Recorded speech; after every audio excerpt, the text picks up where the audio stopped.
Hello दोस्तों, स्वागत है आपका।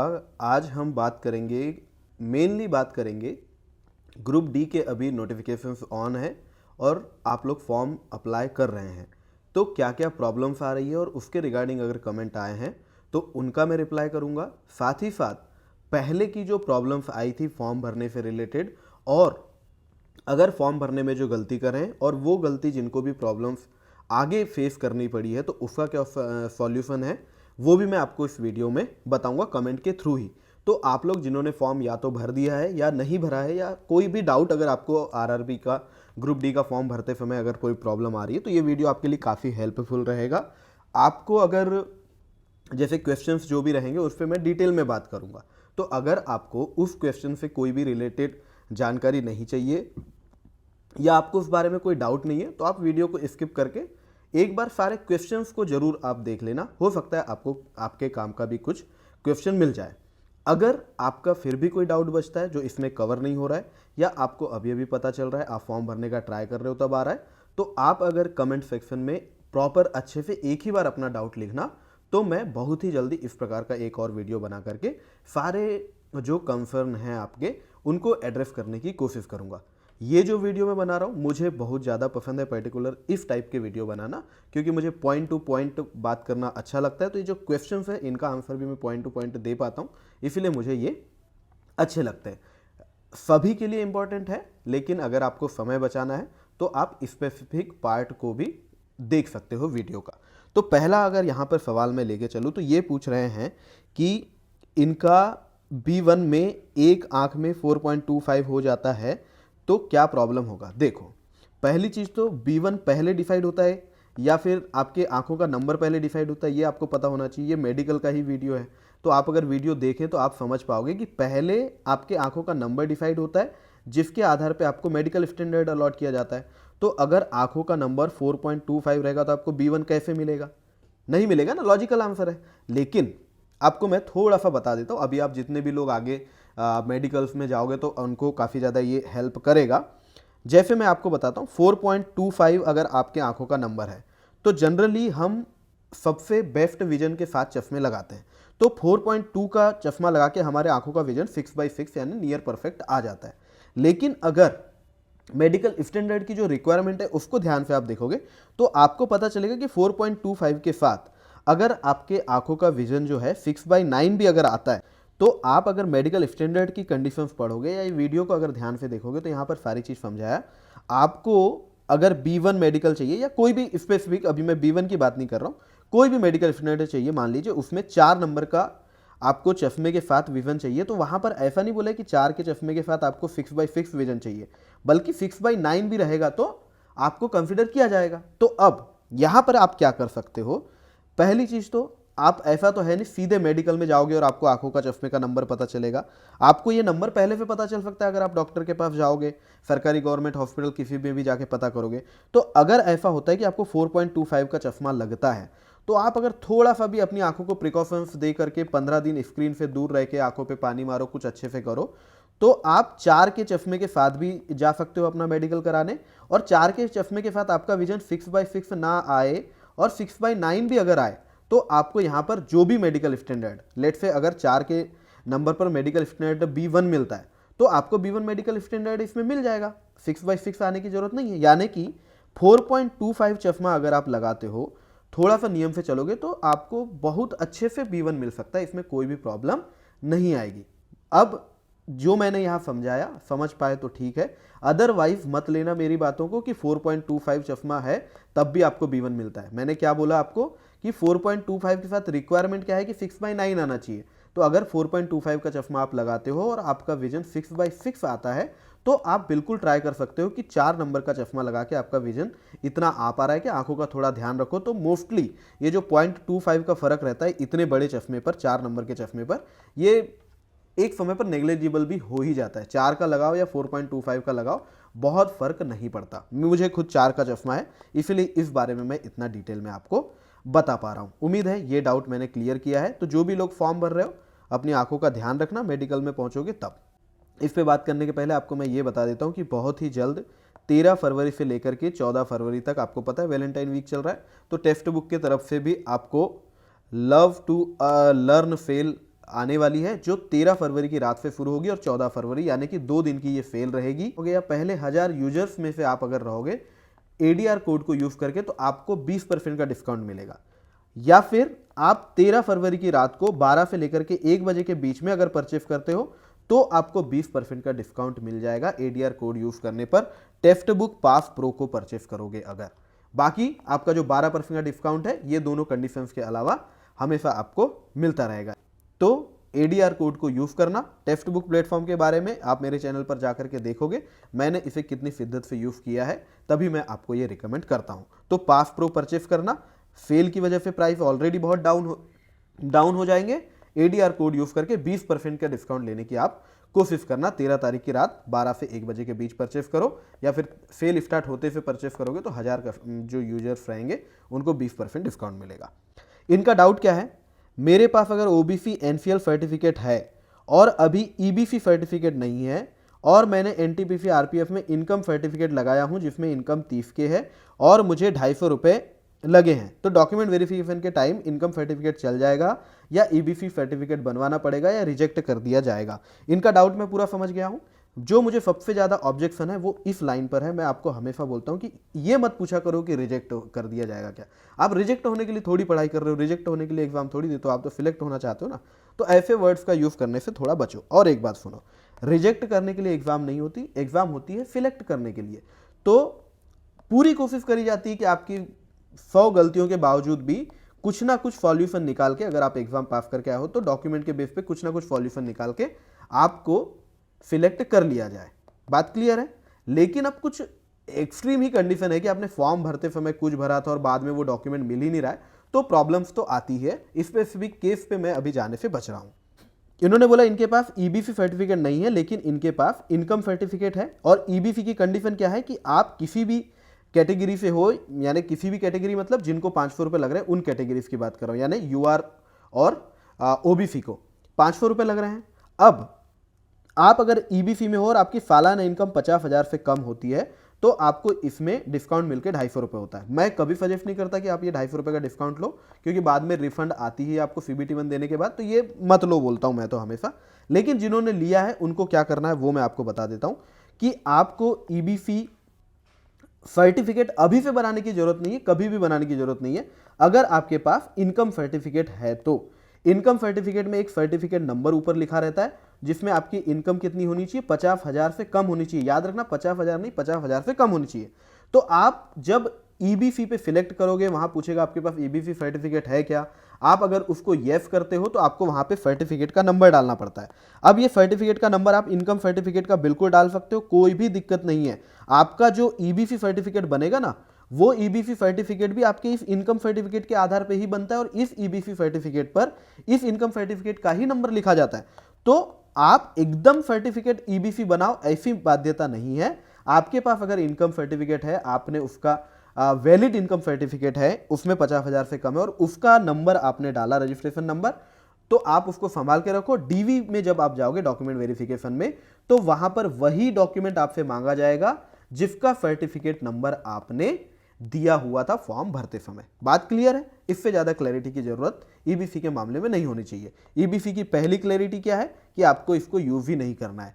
कर रहे हो तो आपके पास इनकम सर्टिफिकेट होना चाहिए, वैलिड होना चाहिए, फॉर्म भरने की डेट से पहले का होना चाहिए और उसमें जो सर्टिफिकेट नंबर रहेगा वही सर्टिफिकेट आपको उसमें फिल करना है। और इनकम सर्टिफिकेट किसके नाम का रहता है, हमारे पेरेंट्स के नाम का रहता है, यानी कि पिताजी के नाम का रहता है। अगर किसी के पिताजी नहीं है और माताजी के नाम का है तो भी चलना चाहिए, कोई दिक्कत नहीं है। यानी कि फैमिली इनकम आपको दिखाना रहता है ना, तो फैमिली के जो मुखिया है उनके इनकम दिखाने का सोर्स रहता है, तो जो इनकम सर्टिफिकेट होता है ये वो होता है। बात क्लियर है। ये बोल रहे हैं कि एएलपी में ईबीसी कर दिया इन्होंने, अब ये ग्रुप डी में इसको कैसे हटाएंगे। बिल्कुल हटा सकते हो। ईबीसी का जो कॉलम है वो क्रिएट एन अकाउंट के ऑप्शन में तो नहीं रहता है, ये कब रहता है जब आप फॉर्म अप्लाई करते रहते हो। तो आपने भले एएलपी में ईबीसी का लाभ लिया हो, लेकिन अभी जब फॉर्म भरोगे तो ईबीसी को नो कर देना आप, कोई दिक्कत नहीं है। तो आपको ईबीसी सर्टिफिकेट नहीं मांगेगा। और एक बात याद रखना, क्रॉस एग्जाम वेरिफिकेशन नहीं होता कि यह एएलपी दे रहे हो, यहाँ पर आप ग्रुप डी यानी लेवल 1 वाली एग्जाम दे रहे हो तो यहाँ पर आपने क्या डिटेल डाली, यहाँ पर क्या डाली, ये दोनों का क्रॉस वेरिफिकेशन होने वाला है। ऐसा नहीं होगा यहाँ पे आपने ईबीसी लिखा, यहाँ पे ईबीसी नहीं लिखा, इससे कोई दिक्कत आपको नहीं आएगी, बिल्कुल नहीं आएगी, इसको लेके निश्चिंत रहो, ठीक है। आपको ग्रुप डी को हटाए कैसे, आप बस ईबीसी में नो कर दो।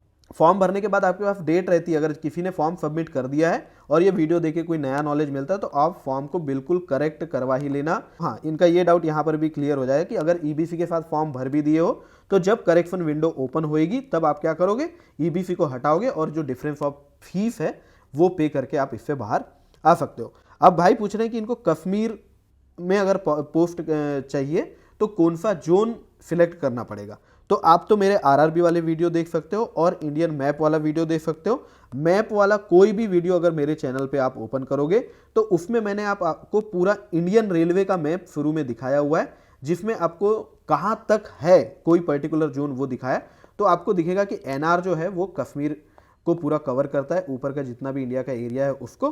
तो आप एनआर वाली कोई भी आरआरबी से फॉर्म भर सकते हो। ग्रुप डी में जब फॉर्म भर रहे हो तो बहुत ध्यान देना कि आरआरबी शुरू में सिलेक्ट कर रहे हैं वो बाद में करेक्शन विंडो में चेंज नहीं होती। इनका जो नाम है सर्टिफिकेट में आकाश है और बाकी सब जगह आधार पैन कार्ड वगैरह में आकाश है। ये बहुत जेन्युइन केस है और काफ़ी लोगों का होगा, इसीलिए आपको मैं समझा रहा हूँ। ये आकाश है, ये किस में है, सर्टिफिकेट लिख रहे हैं, मतलब मैं मान के चल रहा हूँ 10th सर्टिफिकेट की बात कर रहे हैं।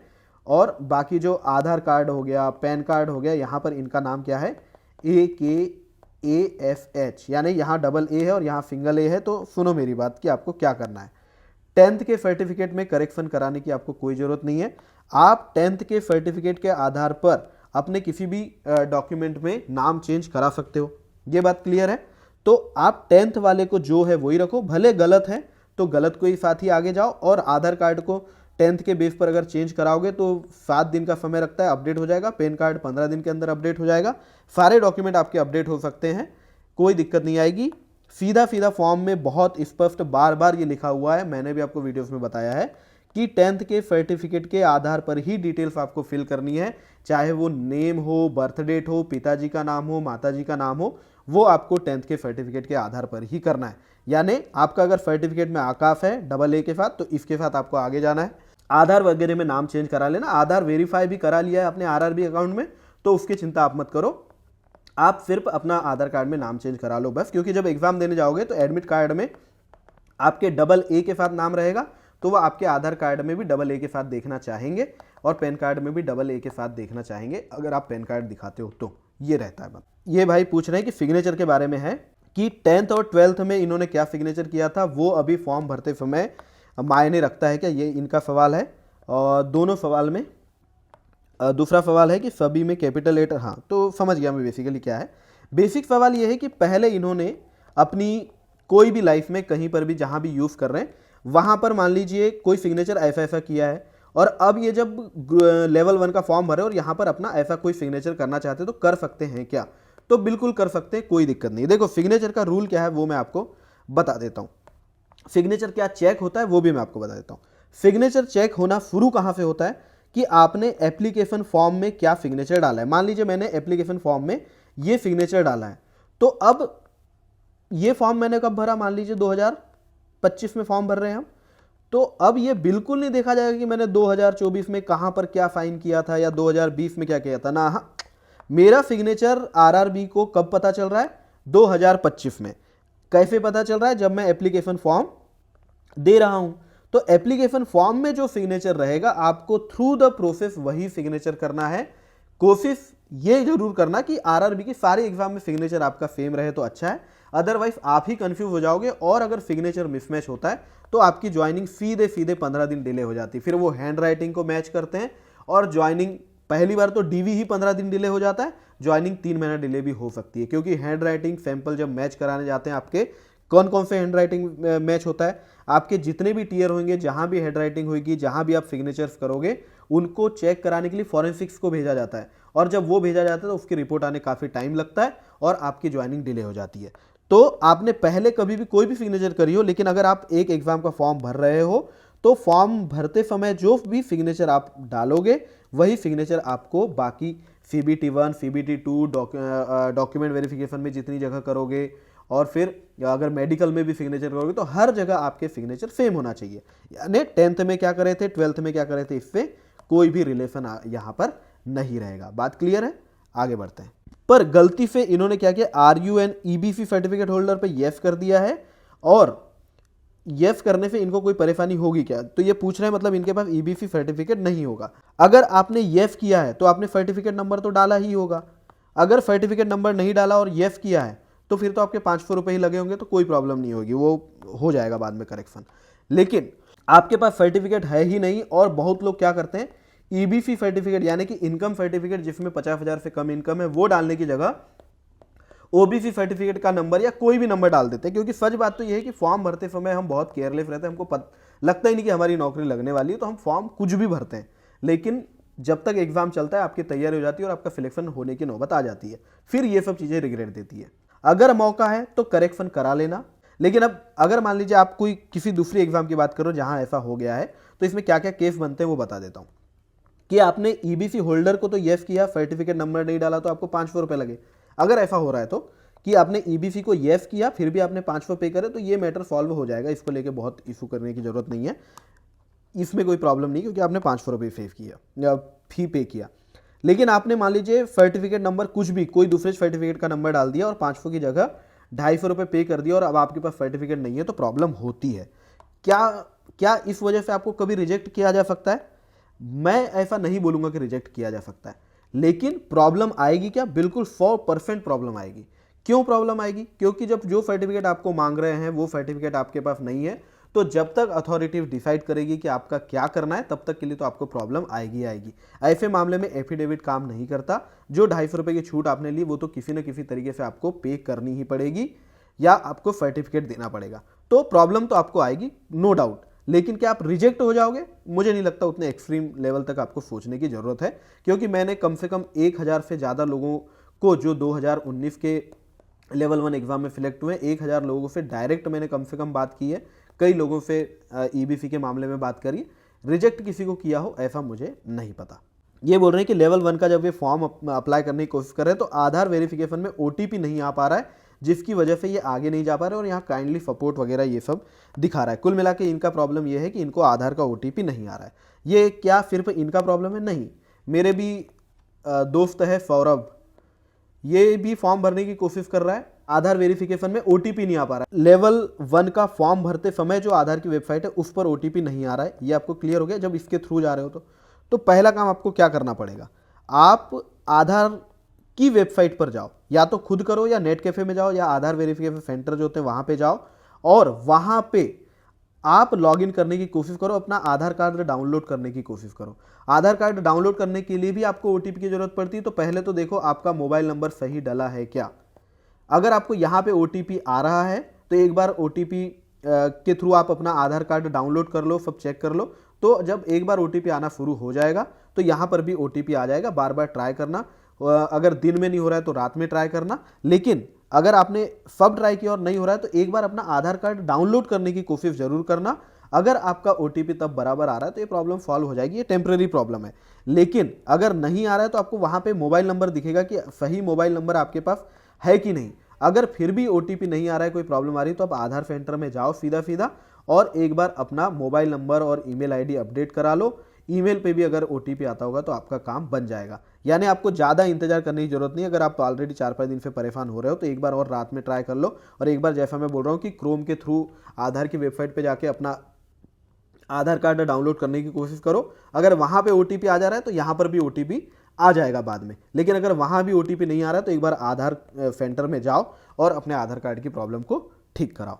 एक आई में लो विजन है और एक नॉर्मल है, तो इनको कौन सा मेडिकल स्टैंडर्ड मिलेगा। और इनका कमेंट आप देखो, इनका कमेंट आया मेडिकल स्टैंडर्ड वाले वीडियो पे, जिसपे मैंने A1 A2 B1 B2 क्या है वो बताया। तो लविंग बॉय, आपसे मेरी बहुत हम्बल रिक्वेस्ट है कि ये वीडियो बनाने में बहुत मेहनत लगती है, और जो मेडिकल का वीडियो मैंने बनाया था उस पर तो सच में बहुत ही ज़्यादा मेहनत लगी थी। मैंने बहुत ज़्यादा पढ़ करके वो वीडियो बनाया था।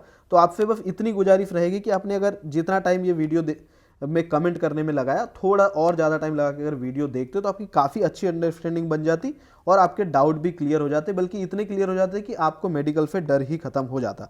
तो मेरी बहुत लोगों से रिक्वेस्ट रहेगी कि बहुत मेहनत से वीडियो बनाता हूँ मैं, तो अगर आप इस टॉपिक पे वीडियो है कि मेडिकल स्टूडेंट क्या है और उस पर आप ऐसे कमेंट करोगे तो ये वीडियो बनाने का क्या मतलब रह जाता है। तो आपसे बहुत रिक्वेस्ट है कि प्लीज़ ऐसे जिस टॉपिक पे वीडियो है वही सवाल कमेंट करना बहुत उचित नहीं रहता। आप अगर वीडियो नहीं देख रहे हो तो प्लीज़ ऐसा भी कमेंट मत करो।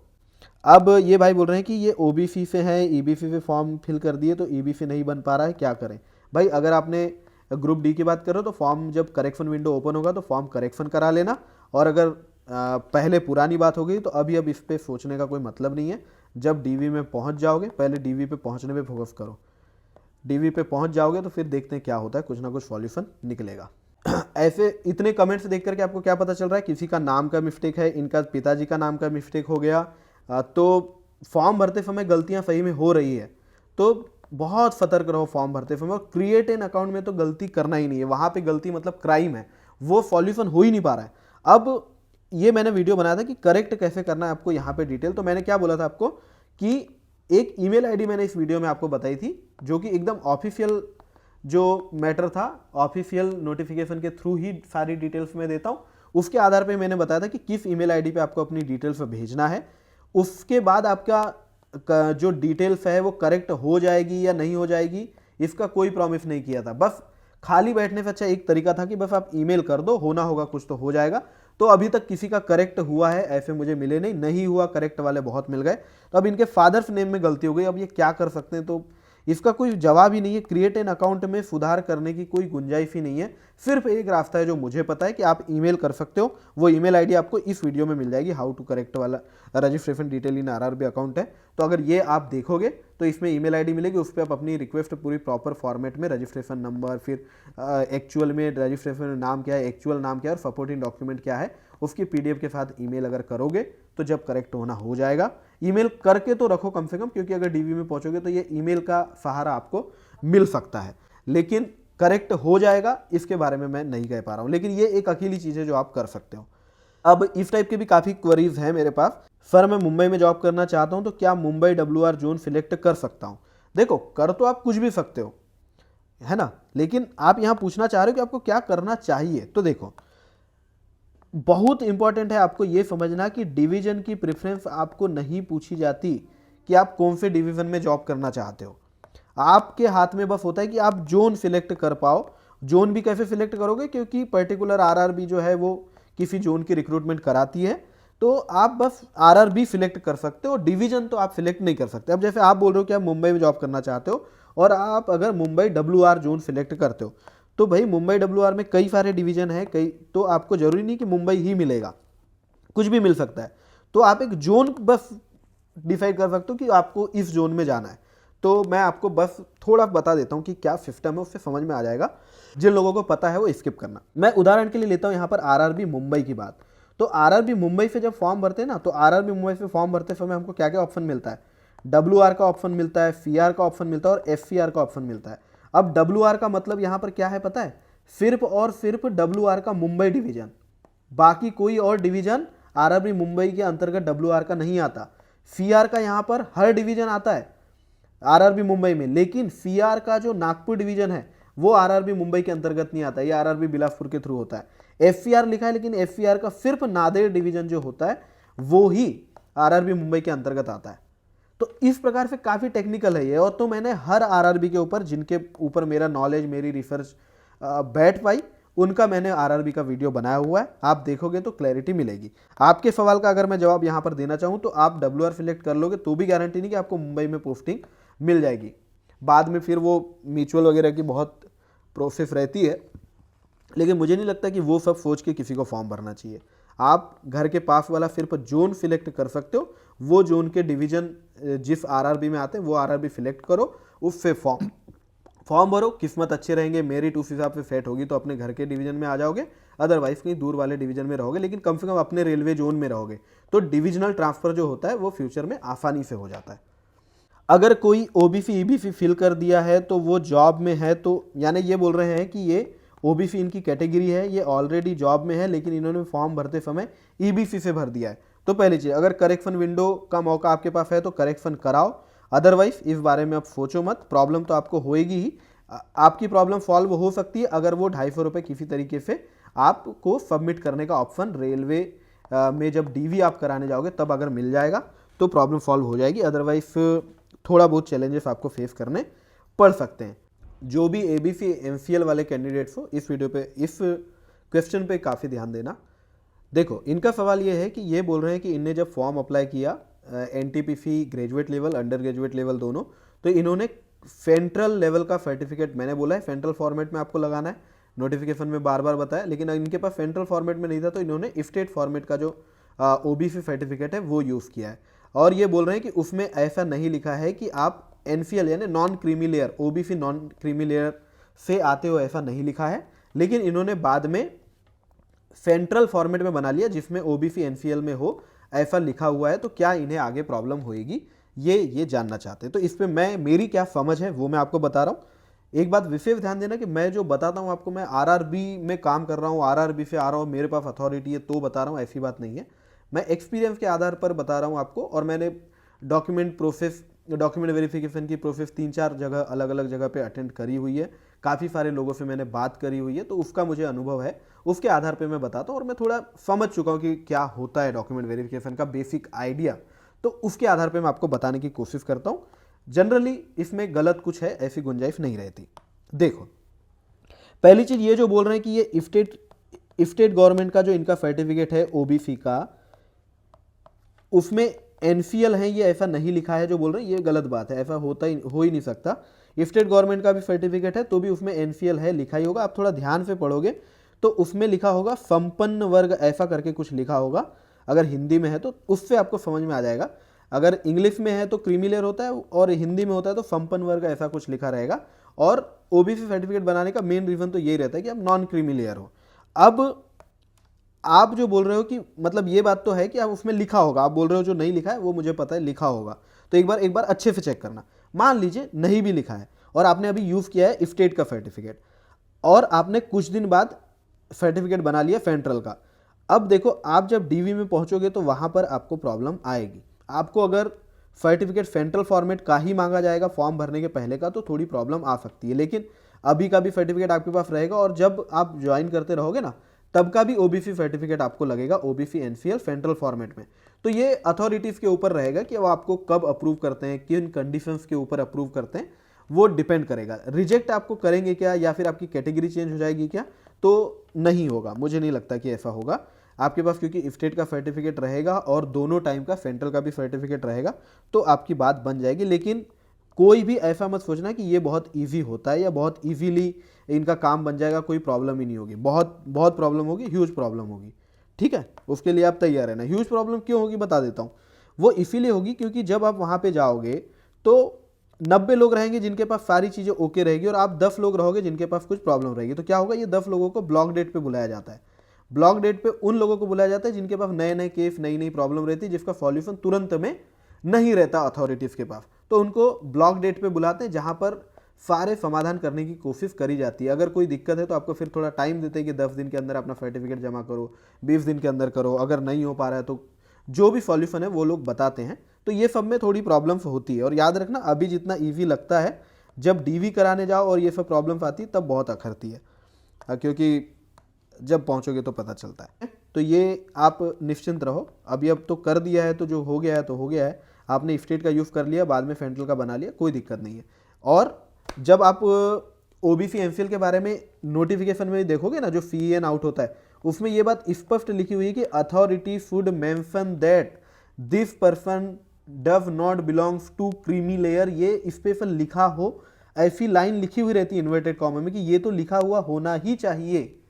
तो ये लिखा हुआ नहीं है वाली बात अगर आती है तो ये तो बिल्कुल गलत है, लिखा हुआ होगा ही वहाँ पर और होना ही चाहिए। प्रणाम कर रहे हैं तो प्रणाम भाई। ग्रुप डी का full syllabus analysis strategy video बनाने बोल रहे हैं, कोशिश करेंगे, जरूर बनाएंगे। अभी एग्जाम को इसको काफ़ी टाइम है, अभी मेन एनटीपीसी का एग्जाम इसके पहले होने वाला है, तो उस पर मैं फोकस करूँगा और कंटेंट प्रोवाइड करने की कोशिश करूँगा।